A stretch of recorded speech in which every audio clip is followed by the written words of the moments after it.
kala aan kula wadaago fursad cusub maanta dunida waxa hogaaminaya tiknoolajiyada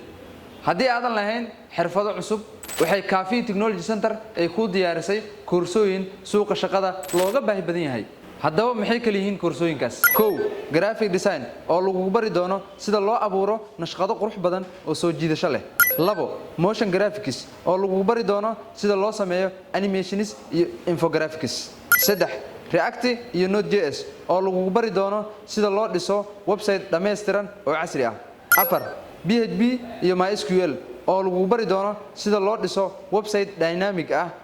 iyo sida loo maamulo xogta databaseska shan visual storytelling oo lagu bari doono sida loo sameeyo sheekooyin muuqaal ah lix social media marketing oo lagu bari doono sida loo kobciyo ganacsiga iyo sida loo adeegsado suuqgeynta digitalka ah todobo Flutter mobile app oo lagu bari doono sida loo sameeyo mobile application adigoo adeegsanaya Android ama iOS labadaba sideed data visualization oo lagu bari doono sida loo falaqeeyo xogta iyo sida loo diyaariyo dashboard la fahmi karo sagaal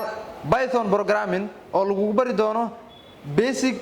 Python iyo advanced Python dhammaan koorsooyinkaasi waxay bilaaban doonaan bisha soo socota diiwaangelintuna hadda ay socotaa haddaba ka faa'iideyso fursooyinkan mustaqbalkaaga adiga ayaa go'aamin kara